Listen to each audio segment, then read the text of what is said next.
추적을 잘 해가야 됩니다. 지금 뭘 말하고 있는지를 알려면 추적을 잘 해가야 되는데 16장 21절에서 아사셀 염소를 데리고 광야로 간 사람 있죠.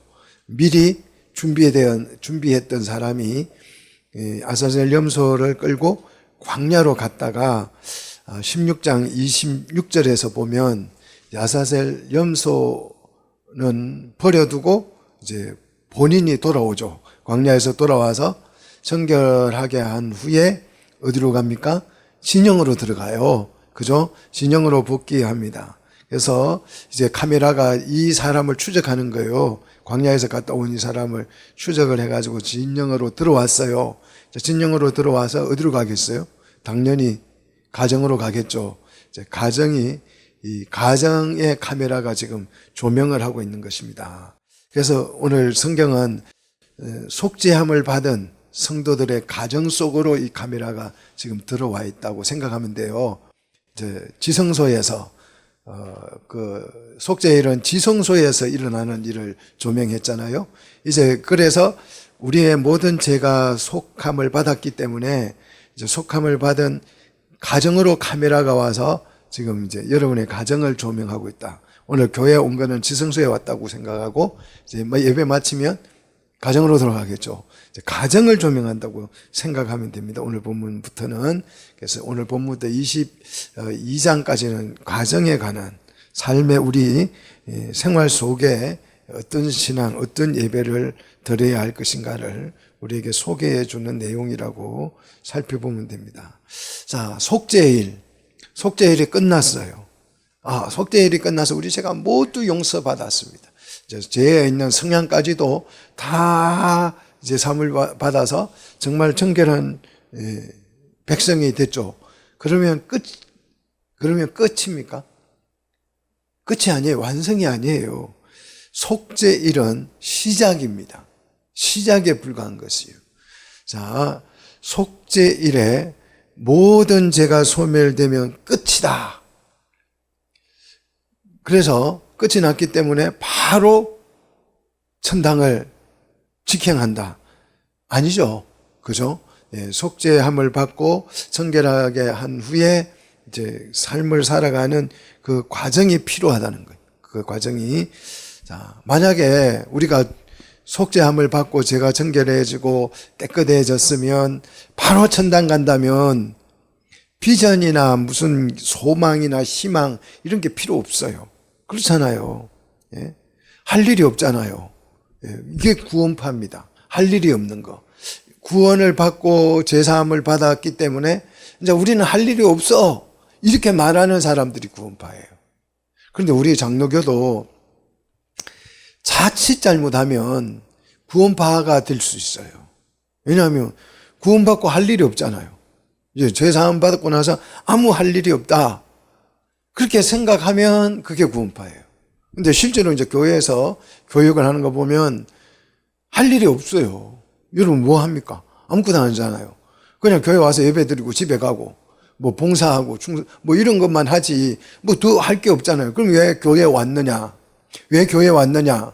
오늘 왜 교회에 와 있습니까? 그거 구원받으려고 왔다 그러면 이단이죠. 우리는 구원받으려고 교회 다니는 거 아니죠. 구원은 뭐로 받아요? 오직 믿음으로만 받는 거예요. 그럼 기도해야 하냐? 더 구원받으려고. 그런 게 아니에요. 기도도 구원받으려고 하는 게 구원받았기 때문에 기도를 하는 거죠. 구원받았기 때문에 오늘 와서 예배를 하는 거죠. 자, 이런 예배하는 모든 이런 삶들이 도대체 뭐 하는 삶이냐? 그것을 오늘 이 레기를 통해서 우리가 배우는 거죠. 만약에 구원받은 걸로 죄사함 받은 것으로 끝이다 그러면 달란트 비유는 필요가 없어요. 구원받은 사람이 달란트 주면서 야 이거 장사해가지고 남겨 그런 얘기를 할 필요가 전혀 없잖아요. 하나님의 나라를 세울 사명 비전 이런 것도 필요 없는 거예요. 구원받으면 끝이라면. 자, 지금 우리가 오늘 열심히 뭘 해보자. 이거는 우리 구원을 받기 위해서 좀 열심히 해보자. 그런 얘기가 전혀 아닙니다. 구원받기 위해서 우리가 좀 성경 열심히 보고, 구원받기 위해서 기도 열심히 하고, 구원받기 위해서 예배 잘 오고, 그런 얘기가 아니에요. 그거는 불교입니다. 교회는 다니지만 불교에서 하는 얘기죠. 속죄일 후에는 구원에 관한 말씀이 아닙니다. 전부 다 속죄일 후에는 이제 하나님의 나라에 관련된 얘기예요. 하나님의 나라가 어떻게 세우고, 우리가 어떻게 해야 하나님의 나라가 세워지고, 어떻게 해야 하나님의 나라가 확장되고, 어떻게 해야 무엇을 해야 되는지, 그런 걸 다루는 것이 속죄일 이후의 얘기예요. 자, 지금 우리는 예수 그리스도의 십자가의 보혈을 해서 속죄일을 경험했고, 지금 이제 광야로 가고 있는 중이거나, 또 아직 아사셀에게 이걸 다 떠넘기지 않았죠. 이제 앞으로는 요한계시록에 보면 아사셀의 막 그 입에다가 이 모든 제약을 주님이 다 집어넣어서 이제 유황불못에 던지면 우리 속에 있는 죄의 성향까지도 싹 없어질 거예요. 예. 그러나 지금은 이제 광야를 가고 오고 하는 그런 과정 중에 있는 것입니다. 자, 그래서 이제 오늘 이 말씀 속죄일 이후부터는 구원에 관한 얘기가 아니고 하나님의 나라에 관련된 얘기다. 구원의 문제는 여기서는 이제 그거 해야 구원받아요, 이런 말을 해서는 안 돼요. 예. 그런데 모든 기독교인들이 자꾸 이런 일들을 구원과 연관을 시켜요. 그래서 율법주의자가 되는 거죠. 그래서 율법주의자입니까? 그러면 또 아니래요. 그러면서 끊임없이 구원과 연결시켜가지고 기도 좀 열심히 하고 성경 열심히 보고 신앙생활 잘해야 돼, 이렇게 얘기해요. 이게 모든 신학적인 사상이 그렇게 말을 하고 있어서, 여러분이 이제 챗GPT나 이런 걸 해서 뭘 질문을 하면 챗GPT도 그렇게 대답해요.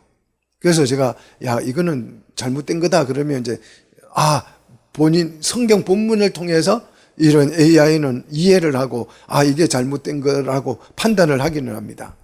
자, 하나님의 나라에 관한 얘기를 지금 우리가 하고 있는 거요. 지금 우리는 하나님의 나라에 관한 말씀을 지금 나누고 있는 것입니다. 그래서 오늘 가장 중요한 게 뭐냐 그러면 진영 안. 자, 3절 보십시오. 진영 안에서 또 진영 밖에서. 5절에는 어디에서까지요? 들판에서까지, 자, 광야에서까지 예배적인 삶을 요구하고 있습니다. 자, 예배적인 삶을 오늘 본문은 교회 안에서의 예배 삶이 아니에요. 성전에 와서 그게 아니고 진영 안과 진영 밖과 들판에서, 들에서 예배적인 삶. 그래서 성경이 우리에게 요구하는 예배는 우리 삶 자체가 예배가 돼야 한다는 거예요. 우리 삶 자체가 내가 직장 가고 밥을 먹고 가정일을 하고 회사를 다니고 학교에 가서 공부를 하고 이 모든 일이 예배적이어야 한다는 거예요. 그 예배적이어야 한다는 말은 그 삶의 목표가 하나님의 영광을 위한 것이어야 한다, 이 말이겠죠. 자, 그래서 17장은 가정에 주어진 하나님의 말씀이다, 이렇게 생각하면 됩니다. 여호와의 명령이 어디에 주어졌습니까? 누구에게 주어졌습니까? 2절을 보시면 이스라엘의 모든 자손이라 그랬죠. 개개인들에게, 모든 개개인들에게 하나님의 말씀이 주어졌죠.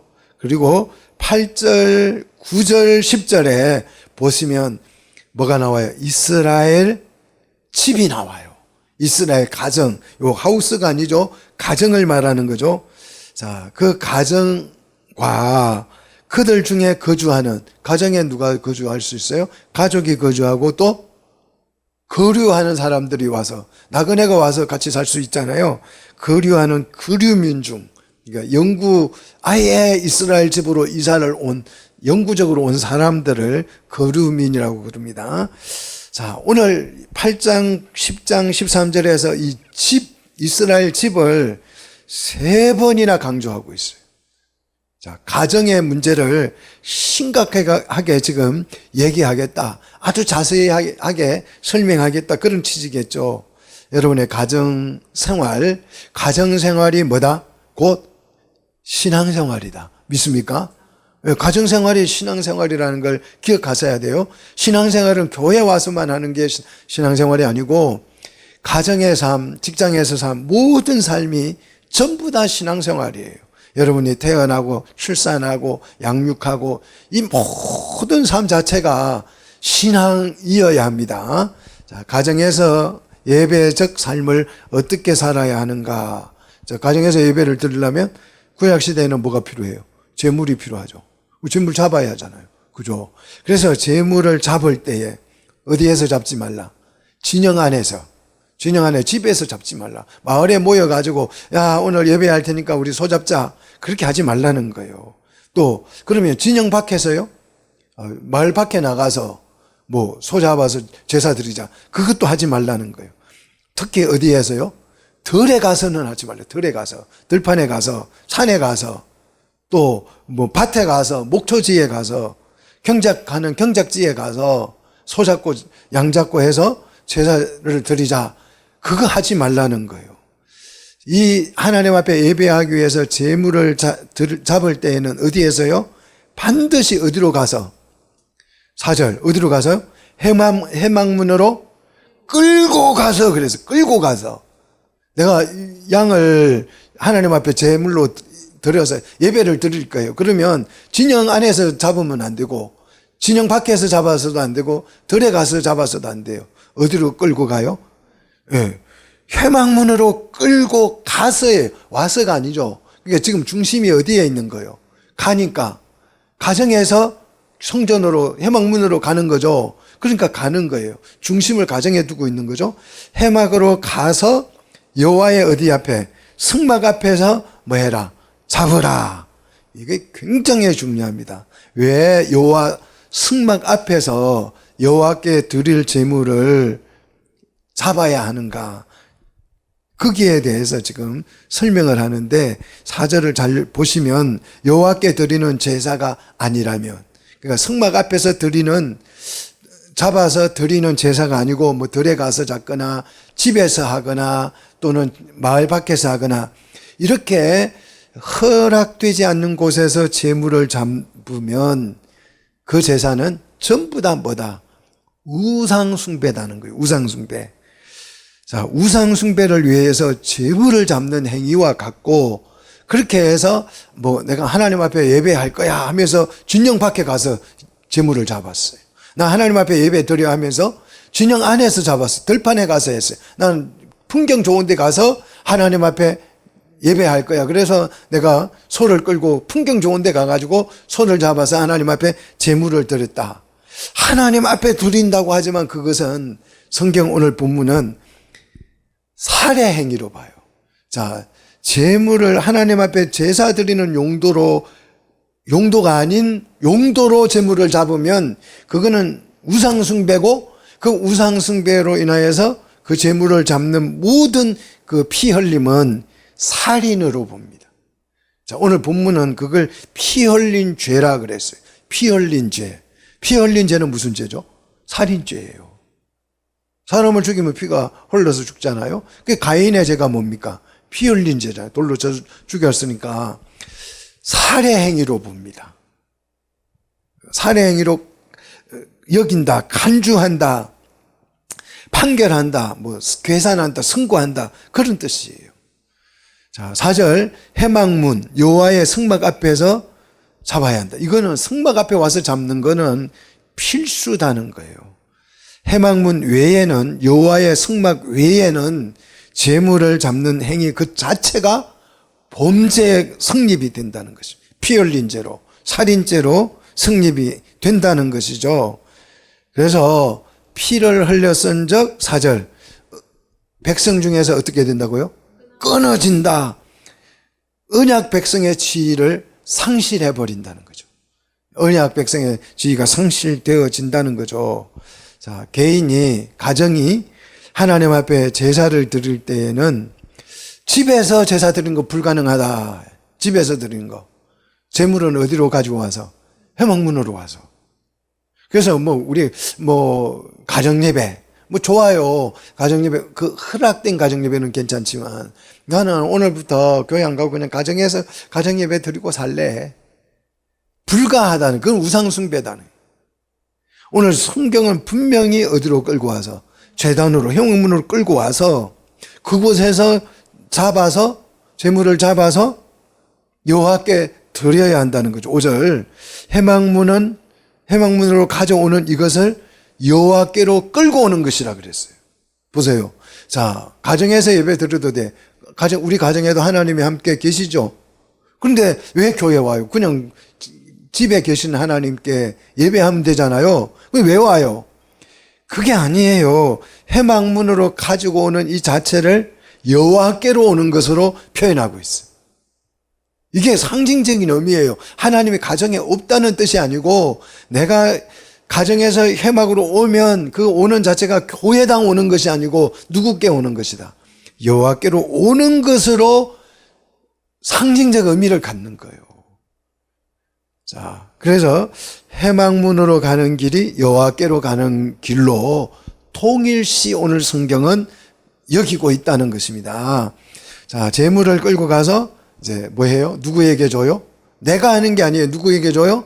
제사장에게 주어 그랬잖아요. 5절 제사장에게 주어서 제사장에게 주면 제사장이 뭐예요? 화목제로 드리는 거죠. 자, 우리가 속죄일에 속죄제를 드렸으니까 우리 5대 제사 배웠죠? 속죄제 다음에 나오는 제가 화목제잖아요. 그러니까 지금 이제 화목제가 얘기가 나오는 거예요. 그래서 화목제물은 속죄제는 우리가 고기를 먹을 수 있어요, 없어요? 없죠. 근데 화목제물은 먹어요. 그러니까 가정에 이제 제단으로 와서 화목제물을 들어서 같이 상을 차려서 먹는 거예요. 자, 싸웠어요. 부부싸움 했어요. 부부싸움 하면 가장 먼저 안 하는 게 뭐예요? 같이 밥 안 먹잖아요. 그렇잖아요. 먼저 먹어. 예, 혼자 탕 먹고, 혼자 먹고 가고, 혼자 먹고 가고. 그런데 이제 화해가 됐어요. 그러면 제일 먼저 하는 게 같이 밥 먹는 거잖아요. 그래서 싸우고 나서 화해하면 우리 같이 밥 먹자 그래요.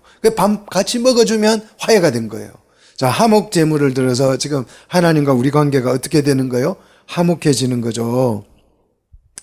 자, 그래서 이 제사장을 통해서 화목제를 드리고 6절에 제사장은 화목 제물의 피를 어떻게 해요? 어디에 뿌려요? 예, 해막문 제단에 뿌리죠. 제단에 뿌리는 거죠. 그래서 제단을 어떻게 합니까? 정화하는 거죠. 자, 우리가 죄를 지면 죄가 어디로 간다?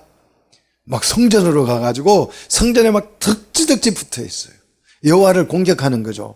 그러니까 우리가 죄를 내가 뭐 친구하고 싸웠어요. 이 친구와 싸운 죄를 왜 하나님 앞에 가서 잘못했다고 해야 되느냐? 우리 죄가 그 친구의 마음을 상하게도 했지만 그 죄가 어디로 갔다고요? 하나님의 성전을 더럽히고 있는 거죠. 그러니까 하나님 앞에 죄를 용서하고 그 상대방에게는 속건제를 들어서 배상을 해주라는 거죠. 이해가 되세요? 이게 우리 속죄의 원리예요. 제단을 정화합니다. 그래서 피로 성도를 위하여서 제단을 침범한 죄를 정화하고 속죄를 하는 거죠. 그리고 기름이 있잖아요. 기름을 불살라서 여호와께 어떻게 해요? 향기로운 냄새로 드린다. 그러니까 하나님이 막 우리 제가 막 제단에 가서 막 공격을 하니까 하나님이 화가 나요, 안 나요? 화가 나겠죠. 그래서 하나님 이 피로 그 제단을 정결케 하고 이 제단을 더럽힌 죄 그 화낸 거 좀 분을 풀어 주세요 하고 이제 하나님을 만족시켜 드리는 것, 기쁘게 해 드리는 것이 기름이에요. 이 기름을 불살라서 하나님을 향기롭게 기분 좋게 한다. 그래서 공의를 만족시켜 드린다. 그래서 우리와 하나님의 관계가 어떻게 된다? 화목해진다. 나빠졌던 관계가 좋아진다는 거죠. 그래서 속죄일에 속죄제를 드린 후에 이제 화목제를 지금 가정에게 요구하는 것입니다. 우리 모든 가정은 오늘 속죄제 후에 화목제물로 지금 드리는 거예요. 오늘 우리 모든 예배는 화목제에 해당한다고 생각하시면 됩니다. 자, 그렇게 한 후에 이제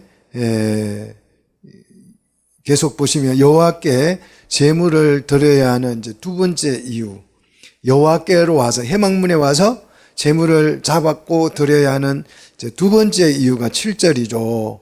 7절을 보시면 전에 그랬습니다. 전에 과거 얘기를 합니다. 누구의 과거요? 지금 이 이스라엘 백성, 모든 이스라엘 집 사람들의 과거 얘기죠. 너희 과거에 뭐 했어요, 이 사람들이요? 음란하게 섬기던 순념소가 있었다는 거죠. 야, 이스라엘 백성들이 하나님만 오로지 섬긴 것 같아도요, 그렇지 않아요. 이 사람들은 과거 뭘 섬겼어요? 순념소를 섬겼어요. 인도는 뭘 섬겨요? 소를 섬겨요. 근데 이스라엘 사람들은 뭘 섬겼다고요? 순념소를 섬겼어요. 웃기지 않아요? 예, 바알을 섬기고 순념소를 섬겼습니다. 근데 이 순념소의 특성을 보면 어떻게 섬겼어요? 경건하게요?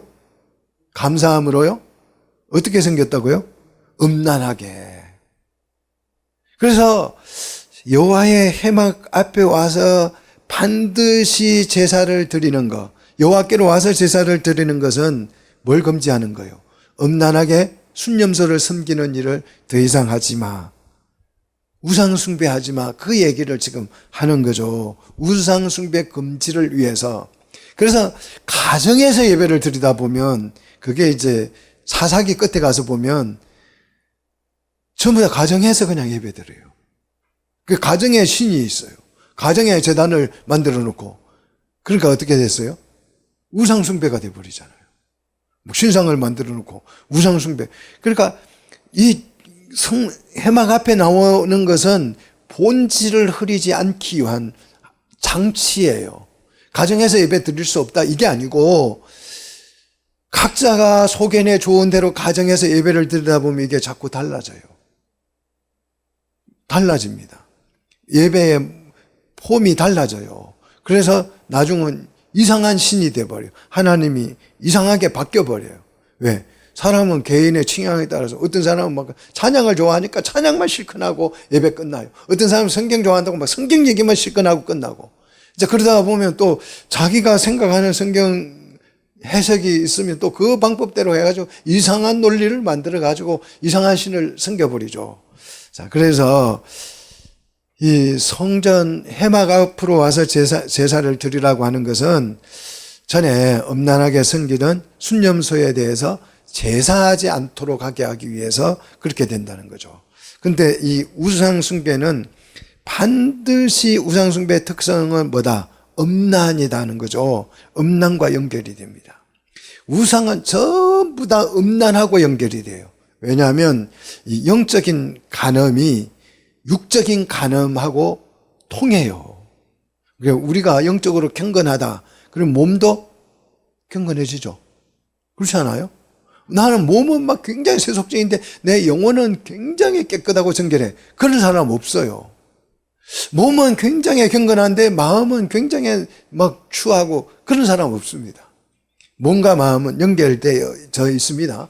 서로 연동이 돼요. 자, 교회도 우리끼리는 연동이 되죠? 연동이 됩니다. 성령의 연동이 있기 때문에 누가 아프면 그게 전부 다 힘들어지는 거죠. 자, 그런데 이 우상숭배의 특징은 바로 음란이에요. 그래서 우리 예수님이 현대사회의 우상은 뭐다? 만몬이다. 만몬도 우리를 뭐하게 만들어요? 음란하게 만듭니다. 그게 대표적인 사건이 지금 현재 미국에서 난리가 났죠. 지금 난리가 난 이 사건, 그게 앱스틴 사건이에요. 앱스틴이라는 사람이 섬을 하나 사가지고 거기에다가 예쁜 애들을, 여자애들을 다 데리고 잡아가거나 사가는 거예요. 그래 놓고 돈 있는 사람들을 불러서 성접대를 한, 성접대를. 누구, 어떤 사람을 부르냐? 뭐, 빌 클린턴 대통령, 오바마 대통령, 영국의 뭐 왕세자, 뭐 영화배우, 뭐 유명한 사람들. 그리고 뭐 빌 게이츠, 이렇게 세상에 돈 가장 많은 사람들. 그런 사람들을 뭐 애기들, 초등학생들, 여자애들 데려다가 성접대를 시켜. 그게 앱스틴 사건이에요. 그래서 지금 미국이 발칵 뒤집혀져 가지고 뭐 트럼프에게 이걸 공개해라 마라 해가지고 저 국회에서 공개를 가결해서 공개를 쫙 했잖아요. 그러니까 그 빌 클린턴이 여자애하고 같이 그 욕조에 누워가지고 있는 사진이 막 나왔잖아요. 예, 이게 정말 심각합니다. 여러분, 돈이 많아지면, 처음에는 뭐 돈 많아지면 여러분이 막 이런 거 하고 싶죠. 가난한 사람들 가가지고 몰래 도와주고 오고, 홍길동처럼 말이죠. 그죠? 뭐, 로빈후드처럼 돈이 많아지면 내가 막 정말 1,000억, 2,000억이 생겨서 내가 죽을 때까지 못 쓸 돈이 나에게 주어진다면, 로또가 돼가지고 딱 주어진다면 나는 착하니까 가난한 사람들 막 도와주러 다닐 거야. 그럴 것 같아요? 아니면 여행 다닐 것 같아요? 세계 여행이나 한번 가봐야지. 아, 저기 막 유럽에 가가지고 맛있는 거, 그 TV 나오던 거 그거 먹어봐야지. 그런 생각을 하겠어요. 그런 생각을 하고 이제 여행을 가서 아무도 모르는 데 가니까 또 이제, 이상한 데 한번 가봐야지. 그럼 목회자들 또 선교 여행 가가지고 아무도 모르는 데 가니까 자유로워지는 거예요. 자유로워져. 그러니까 막 마사지 하는 데 가가지고 마사지도 한번 받아봐야지. 그러는 거죠. 이 사람은 이 우상이라는 이 만몬이라는 것이 우리 마음에 뭘 불어넣어요? 엄난을 불어넣어요. 돈 없는 거 여러분 감사하시기를 축복합니다. 우상 숭배 안 하잖아요. 감사할 일이죠. 자, 그래서 부자들이 지금 막 주류인데요. 이게 부자들만 그런 것이 아니고, 이 부자들의 이 추악한 이 음란, 만몬의 지배가 이제 점점 낮아져서 서민들에게까지 왔다는 거예요. 전염돼서 와서 일반인들도 음란이라 그러면, 간음이라 그러면 불편해요. 간음이라 그러면 불편함. 왜? 그걸 죄라고 이야기하니까 불편해요. 불편하면 뭐 해야 돼요? 회개해야 되죠. 근데 회개는 안 하고 싶어. 또 해야 되니까. 회개하면 못 하잖아요. 또 해야 되니까. 그러니까 간음죄를 좀 말을 안 했으면 좋겠다 이거예요. 설교 시간에 좀 간음죄 그런 얘기 좀 안 했으면 좋겠다. 그래서 정부가 간음죄를 폐지하냐 그러니까 옳소. 간음죄 폐지하면 죄가 안 되는 거죠. 그죠? 낙태를 그래가지고 뭐 간음을 하고 돌아다니는 게 임신할 수 있죠. 그러면 그걸 출산을 해야 되는데 출산을 못 해요. 근데 출산을 하려고 하니 안 하려고 하니까 낙태를 시켜야 되는데 법이 금지를 하고 있어요. 그러니까 어떻게 해요? 낙태법 금지를 하는 걸 폐지하자. 이걸 털어내놓고 주장하기에 이르렀다고. 주장하기에.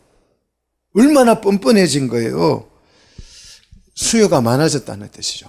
간음하고 임신한 사람들이, 간음을 해서 임신한 사람들의 수요가 엄청 많아진 거예요. 엄청 많아지니까 이 사람들이 이제 자본주의, 민주주의 국가에서는 이 사람들의 입김이 세요. 폐지하자. 그러니까 막 투표율이 올라가요. 그러니까 정치인들이 거기에 합성해가지고 이거 폐지하자. 동성애 인구가 없으면 그걸 동성애를 지지하는 사람이 없으면 앞장서서 안 하죠. 몰매 맞죠, 그러면. 근데 너무 많은 거예요. 너무 많은 거. 우리 눈에 안 보여서 그렇지. 너무 많아져서 이제 이걸 찬성하고 축제하기에 이르기까지 됐다라는 거죠. 자, 우상숭배의 특성은 반드시 음란으로 연결된다는 것입니다. 그래서 우상숭배하는 곳은 전부 다 음란 행위가 유행을 합니다. 자, 그러면 음란하게 되면 어떤 일이 일어나요? 하나님의 언약 백성들이 파괴되는 거죠. 그죠? 언약 백성을 출산할 수 없잖아요. 음란하게 놓으면 그게 음란한 자식이지 어떻게 경건한 자손이 되겠어요? 그래서 언약 백성들이 파괴되고 그래서 교회를 공격하게 되는 거죠. 교회만 무너뜨리면 만몬 숭배자들은 음란을 정당화시킬 수 있습니다. 그래서 이 세상이 지금 교회를 계속 공격하는 이유는 다른 이유가 아니에요. 이 자신들의 음란 행위를 교회를 죽이기만 하면 정당화시킬 수 있다고 믿기 때문에 그러죠. 그래서 동성애를 찬성하고 차별금지법을 찬성하고 낙태를 찬성하고 간음죄 폐지를 찬성합니다. 찬성하고 있어요. 성평등을 찬성합니다. 그래서 만몬 숭배자들에게 이런 찬성에 동조하는 사람들은 만몬을 숭배하는 우상 숭배자들이거나 숭배할 가능성을 품은 사람들이, 여기에 여러분 적극적으로 반대 의사를 표시해야 합니다. 그게 우리 신앙 고백이에요. 자, 우상 숭배의 목적은 음란에 있다는 거죠. 그래서 언약의 후손을 끊는 데 목적이 있습니다. 하나님의 백성 출산을 못하도록 만드는 역할을 하고, 그래서 음란한 자식을 두어서 독사의 자식들을 출산하는 게 우상 숭배의 목적입니다. 그러므로 진영 안에서든지 진영 밖에서든지 들에서든지 재물을 잡으라 잡지 말라. 잡지 말라. 재물을 잡지 말라는 말은 우상 숭배를 하지 말라. 제사를 다른 데 가서 드리지 말라. 그 얘기예요. 제사는 반드시 어디에 와서요? 9절 해망문으로 가져다가, 해망문으로 가져다가 누구께? 여호와께 드려야 한다. 우리의 예배를 받아주실 분은 여호와 하나님밖에 없는 줄 믿습니다. 어디에 계신 하나님요? 해망문에 계신, 성전에 계신 하나님 외에는 예배를 받으실 하나님이 없어요. 여러분이 기분 오늘 좋으니까 저기 한강변에 가서 나 예배할래. 거기 하나님이 살아 계시죠. 거기도 계시죠. 그죠? 우리와 항상 함께 한다고 했지만, 그러나 예배는 어디서요? 해왕문으로 와서 여호와께 드려야 한다는 거죠. 여호와 외에 다른 지역, 다른 곳에 가서 재물을 잡는 것은 우상 숭배와 같다는 거죠. 그래서 언약 백성의 지위를 상실하게 된다라는 것이고, 우상 숭배는 를 위한 재물을 잡는 것은 피 흘린 죄에 해당된다. 살인에 해당된다. 오늘 분명하게 그것을 밝히고 있습니다. 이제 10절로 갑니다. 10절. 뭘 먹지 말래요? 피를 먹지 말래. 피를. 이스라엘 집 사람, 또 이스라엘 집 사람으로 거류하는 거류민은 뭘 먹지 말라고요? 피를 먹어서는 안 된다. 자, 피를 먹는 자에 대해서는 하나님이 이렇게 말해요. 10절에서 그 사람에게 내 얼굴을 뭐하여?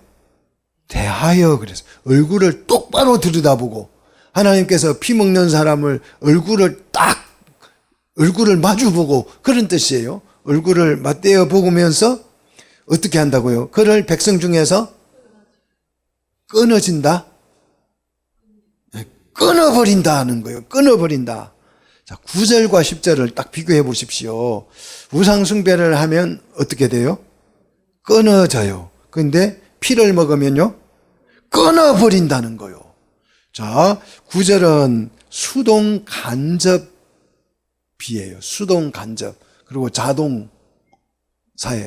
그래서 수동적이지만 아주 천천히 저절로 끊겨져요. 끊어져요. 저절로. 시간이 흐르면, 그래서 3, 4대까지 시간이 흐르면 끊어져 버려요. 언약 백성의 지위가 천천히 끊어져요. 근데 10절은 어떻게 된다? 능동적이고 직접적이고 강제적이에요. 바로 끊어버린다는 거예요. 그래서 우상숭배는 오염수를 계속 먹이는 거예요. 오염수. 막 더러운 물을 계속 먹여서 천천히 병들어서 그 사람이 나중에 어떻게 돼요? 죽게 되는 거죠. 그런데 3, 4대 만에 그래서 결국 죽게 되죠. 그런데 간접적으로 파기가 돼요. 언약이 파기가 되는데, 피를 먹으면 뭘 먹이는 거예요? 독약을 먹이는 거예요. 독약을 먹으면 어떻게 돼요? 당장 죽어버려요. 하나님이 직접 언약을 파기한다는 거죠. 자, 우상숭배를 하면 스스로 언약이 파기돼가지고 천천히 3, 4대 흘러가면서 죽지만, 피를 먹으면 하나님이 얼굴을 딱 바라보고 맞대어서 너 오늘 해고야. 너는 언약 파기야. 끝났어. 너는. 그렇게 바로 그 자리에서 끊어버린다는 거예요. 이것은 무엇을 설명하는 건가? 여러분, 우상 숭배가 더 큰 죄예요? 피를 먹는 죄가 더 큰 죄예요? 그렇죠. 우리는 우상 숭배가 굉장히 큰 죄라고 생각하는데, 그보다 더 큰 죄가 피를 먹는 거예요. 자, 이게 무엇을 말하느냐? 이게 굉장히 중요한 거예요. 이게 뭘 말하느냐? 우상이냐? 내가 하나님에게 우상 숭배냐 아니냐?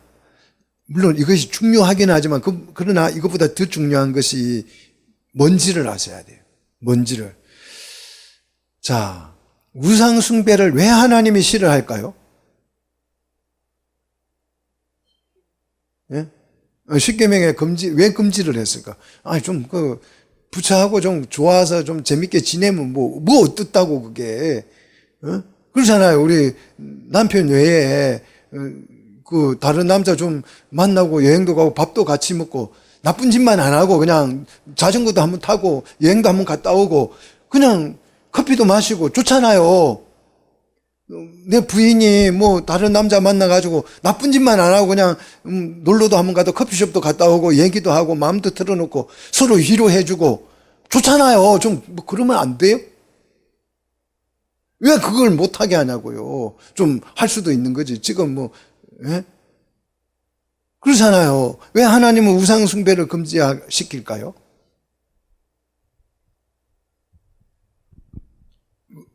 천천히 3, 4대가 흘러갈수록 뭐가 돼버려요? 언약이 파괴돼서 죽어버려요. 죽는다고 우상 숭배를 하면. 만약에 하나님께서 우리가 막 우상 숭배를 하면 막 행복해질 것 같아요. 너무 좋아져. 더 경건해지고 더 행복해져. 그러면 우상 숭배 그거 해도 괜찮아 이럴 거예요. 근데 우상 숭배를 하면 오염수를 계속 먹는 거예요. 그래서 몸이 어떻게 돼요? 천천히 죽어가요. 언약 백성에서 끊어져 버려요. 그래서 하지 말라는 거예요. 그래서 우상 숭배가 우상이냐 아니냐 이것보다 더 중요한 것은 생명을 살리느냐 죽이느냐예요. 이게 더 중요해요. 그것이 우리를 죽이느냐 살리느냐 이게 더 중요한 것입니다. 그래서 하나님이 독불장구잖아요. 독재하려고 나 왜 아무도 섬기지 마 이런 게 아니고 우리가 우상 숭배를 하면 우리가 어떻게 돼요? 죽는 거예요. 그래서 하지 말라는. 그래서 우리의 생명이 죽느냐 사느냐가 달려 있기 때문에 우상 숭배를 금지하는 것입니다. 그런데 이 우상 숭배보다 더 무서운 죄는 뭐다고요? 피를 먹어버리는 거예요. 피를 먹으면 자연스럽게 우리가 죽는 것이 아니고 하나님이 이거는 직접 생명을 끊어버리겠다. 백성이 언약 백성을 언약 관계를 하나님 쪽에서 파기시키고 언약 백성에서 끊어버리겠다는 거예요. 강제적으로. 하나님 안 할게요. 살려주세요. 피 마시고 살려주세요. 그렇게 해도 소용없다는 거예요. 내 얼굴을 대하여서 직접 내가 확인해서 보고 이것이 사실이면 하나님 편에서 언약을 철회해버리겠다. 가장 강력한 처벌이에요. 사형이죠. 사형시켜버린다는 뜻과 같은 것입니다. 왜 그럴까요? 아니 우상숭배보다 피 먹는 게 그렇게 나쁜 거예요? 왜 그렇다고 여러분 생각하십니까? 피의 용도, 피의 의미 이게 알면 이해가 돼요. 그래서 11절 보시면 피를 정의하는데 피는 뭐다? 생명이다. 피는 생명이다. 그럼 피를 먹는 것은 생명을 죽이는 것이다. 피를 먹는 것은. 육체의 생명은 어디에 있어요? 피에 있다는 것이죠. 그래서 피가 생명이에요. 그래서 이 생명인 피를 하나님이 사용을 하는 데가 있어요. 용도가 있습니다. 피의 용도는 뭡니까? 11절 내가 이 피를 너희에게 주어 그랬잖아요. 주어. 야, 여기서 여러분 뭐가 보여요? 십자가. 그렇죠. 이 피의 용도는 딱 한 가지입니다. 피를 사용할 때는 어디밖에 없어요. 하나님이 우리에게 이 피를 주어서 뭐 할 거예요?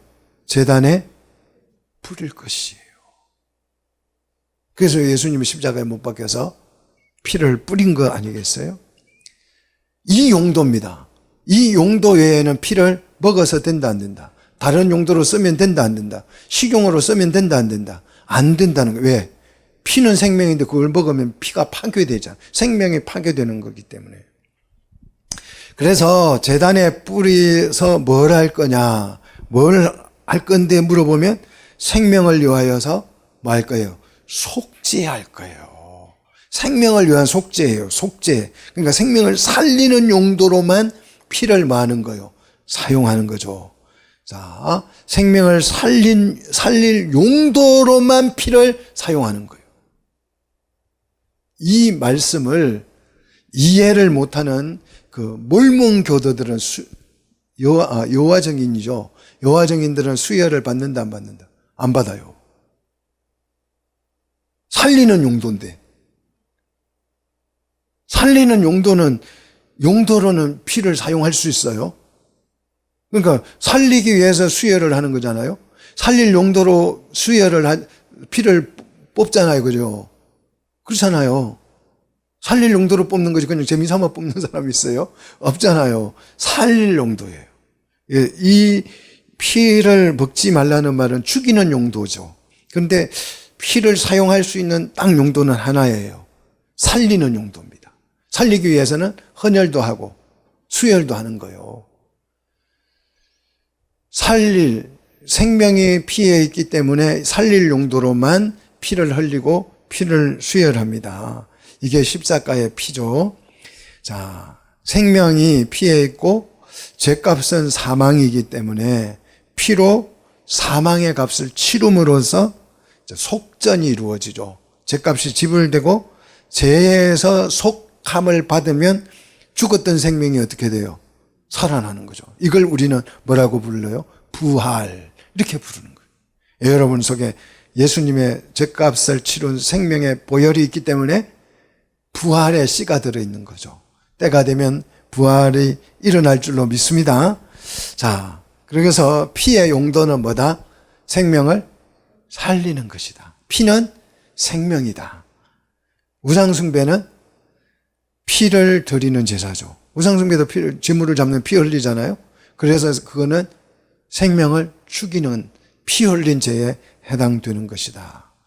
그래서 제물을 잡아서 흘리는 죄는 피를 직접 먹어서 죽여버리는 죄보다 약하죠. 그러니까 그거는 천천히 죽게 되고 실제 피를 먹어서 생명을 파괴하는 죄는 너무 직접적이기 때문에 하나님이 두 눈을 부릅뜨고 확인해서 끊어버리겠다라고 오늘 성경은 말하고 있는 거죠. 자, 진짜 피의 용도는 뭡니까? 살리는 것이죠. 생명을 살리는 용도죠. 육체의 생명도 피를 주어 살린 것이죠. 죄에 빠져 죽을 우리를 살리기 위한 용도, 이게 피의 용도죠. 자, 그래서 우리가 피를 직접 먹어버리면 생명을 죽이는 거죠. 그래서 먹지 말라는 거예요.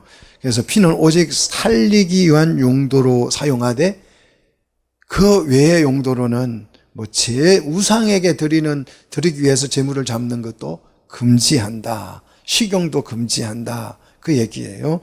자, 결론입니다. 그래서 12절 누구도 피는 먹지 말라. 이스라엘 자손 중에 거류민 중에서도 아무도 피를 먹으라 먹지 말라. 먹어서는 안 된다.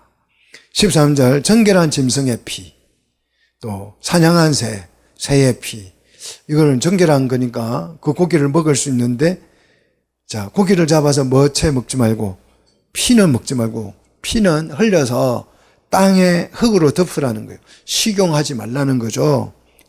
다른 용도로 피를 사용해서는 안 된다라는 거죠. 왜냐하면 14절 모든 생물은 그 피가 어디에 무엇과 일체라? 생명과 일체다. 피가 곧 생명이다 이 말이에요. 피가 곧 생명을 상징한다는 거죠. 자, 어떤 육체의 피든지 먹지 말라는 거예요. 모든 육체의 피는 전부 다 뭐다? 생명이다. 개피도 생명이고 소피도 생명이고 염소피도 생명이고 토끼피도 생명이고 모든 피가 있는 생명체의 그 모든 피는 생명과 같은 거니까 생명을 먹어서는 안 된다 이 말이죠. 자, 생명을 잡아먹는 것은 불가하다. 생명을 죽이는 행위가 불가하다 이 뜻이죠. 그래서 피를 먹는 자는 끊어지게 된다는 것이죠. 그다음 생명이기 때문에 죽음을 먹어서도 돼요, 안 돼요? 안 된다. 생명, 피를 먹어서도 안 되지만 죽은 것을 먹는 것도 부정하다는 거예요. 그래서 15절 이하를 보시면 부정하게 됐을 때, 혹시 내가 실수로 먹게 됐을 때에 정화하는 방법은 뭡니까? 옷을 빨고 물로 몸을 씻는 거죠. 이렇게 정화하지 않으면, 부정한 죽은 고기를 먹고 정화하지 않으면 그가 죄를 담당하게 된다는 거죠. 자, 부정하게 된 죄는 몸을 물로 씻으면 그 죄를 누가 책임져줘요? 하나님이 책임져줘요. 하나님이. 내가 물로 씻으면 하나님이 책임져줘서 하나님의 은혜가 이제 적용됩니다. 안 씻으면요? 내가 그 죄를 감당해. 죄값을 내가 치루어야 돼. 스스로 책임을 져야 한다는 말이죠. 그래서 자기 죄를 자기가 담당하면 어떻게 될까요? 죽죠. 예수님이 담당하면 속죄가 되는 거죠. 그러니까 여러분, 정화시켜야 돼요. 죄를 지으면 씻어야 된다는 거죠. 그리스도의 보혈로. 자, 하나님의 백성과 하나님의 백성의 가정이 가장 중요하게 여겨야 될 것. 자, 죄를 이제 속죄를 끝내고, 자, 그 이후부터 가장 우리가 가정에서 가장 중요하게 여겨야 될 것은 뭐다? 생명이다, 생명. 생명입니다. 그죠? 그래서 생명을 위한 용도로 재물을 잡는데 그 재물은 들이나 진영 밖에서 잡으면 안 되고 어디에 와서? 여호와께 와서 잡아서 제단을 정결케 해야 그 피의 용도가 살리는 용도로 쓰일 수 있다는 거죠. 그 외의 피를 먹거나 또 우상에게 드리기 위해서 재물을 잡거나 피를 흘리는 모든 죄는 전부 다 뭐다? 살인에 해당되는 죄다. 그렇게 지금 오늘 말씀하고 있습니다. 그래서 우리 구원받은 사람, 속죄의 일을 지난 사람, 하나님의 백성은 생명을 가장 가정에서 중요하게 여겨야 된다. 생명을 가장 중요하게 여겨서 그 가정은 뭘 사랑해요? 생명을 사랑해요. 생명을 사랑하면 뭐가 나오죠? 생명을 사랑하면 생명들이 늘어나죠. 그게 출산이에요. 그래서 하나님의 백성이 어떻게 되겠어요? 많아지는. 우리 교회가 뭘 사랑해야 돼요? 생명을 사랑해요. 그럼 생명을 사랑하면 생명들이 늘어나야 돼.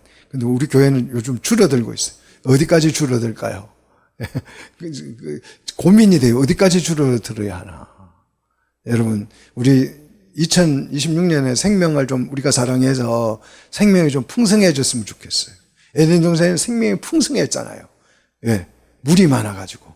여러분, 오늘 성령의 물이 오늘 우리에게 강수처럼 흘러넘쳐서 우리 교회도 생명이 풍성해지기를 주의 이름으로 축복합니다. 자, 중요한 거 생명, 가장 생명입니다. 죽은 고기를 먹어도 되냐 안 먹어도 되냐 이거 아니고 우상 숭배를 해야 되냐 말아야 되냐 피를 먹어야 되냐 말아야 되냐 이게 중요한 게 아니에요. 이거보다 더 중요한 본질은 우리가 생명을 소중하게 여기 생명을 지켜야 한다. 생명을 번식시켜야 한다. 요걸 지금 이야기하는 거예요. 구원받은 가정은 생명을 풍성하게 만들어야 한다는 거죠. 자, 그래서 이제 요 본질을 알면 이제 우리가 신앙이 잘못되지 않죠. 이제 어떤 사람들은 이 딱 구절만 보고 피를 먹어서는 안 돼. 피 먹지 마. 수혈도 하지 마. 헌혈도 하지 마. 아무것도 하지 마. 그 의화정인들은 그걸 달고 다녀요. 내가 교통사고 나도 수혈을 안 합니다. 그러면 미국 같은 데는 수혈을 안 해줘요. 그래서 죽습니다, 그냥. 죽어요. 수혈만 하면 사는데 죽어요. 이게 이제 피채 먹지 말라. 피를 먹지 말라 하니까 입으로 먹는 것도 안 되지만 주사바늘로 먹이는 것도 안 돼요. 그게 수혈 금지예요. 피 먹지 말라는 얘기가 피를 한 방울이라도 먹으면 된다, 안 된다? 그 얘기예요? 아니잖아요. 이게 율법주의자입니다. 우리는 어떤 피도 먹으면 안 돼요? 그럼 피 막 먹어도 돼요? 먹지 말라 했는데 그냥 먹어도 돼요? 이게 이제 잘 모르는 거예요, 이게. 알면, 본질을 알면 하나도 헷갈릴 게 없어요. 제가 A한테 그러면 본문을 연구하면서 어떤 피도 먹어서는 안 되겠지? 이렇게 물었어요. 그랬더니 막 성경 근거를 엄청 해가지고 먹어서는 안 됩니다. 성경적으로. 그래서 제가 맞는 말이기는 하지만 빵점이야. 내가 그래서 빵점. 왜 그러냐고 묻더라고요. 이 피는 먹어도 돼. 그랬어요. 무슨 피냐 그래. 예수님의 피. 예수님은 보혈을 이거는 내 피, 언약의 피니 받아 먹어라. 이 피는 마시는 거예요. 이 피는 용도가 먹는 거예요. 피 먹지 말라 그랬잖아요. 근데 왜 먹어요? 예수님 잘못됐네. 피 먹지 말라 했는데 피를 먹으래. 잘못됐네. 그렇지 않아요? 근데 이 피를 먹어야 산다는 거예요. 이게 살리는 피는 먹는 거예요. 죽이는 피는 안 먹는 거죠. 여러분 율법주의에 안 빠질 수 있어요. 막 이거 한 구절 발견했다고 피 안 먹어. 우리 교사는 피를 안 먹어. 그래서 저도 신학교 다닐 때 어떤 동료가 그러더라고요. 고기를 돼지고기 사와가지고 물에 담근데 3일 동안 피가 다 빠져서 먹는데 내가 미친 엑스라 그래. 미친. 헌혈도 안 해야지 그렇게 하면. 그죠? 여러분 본질을 아셔야 된다고요. 죽이느냐 살리느냐 그 얘기예요. 생명이냐 사망이냐 그 얘기를 하고 있는 거예요. 그래서 살리는 피는 열심히 먹어야 됩니다. 믿습니까? 많이 먹을수록 좋습니다. 믿습니까? 더 많이 먹을수록 건강해집니다. 근데 죽이는 피는 한 방울이라도 먹지 말라는 거예요. 한 방울이라도.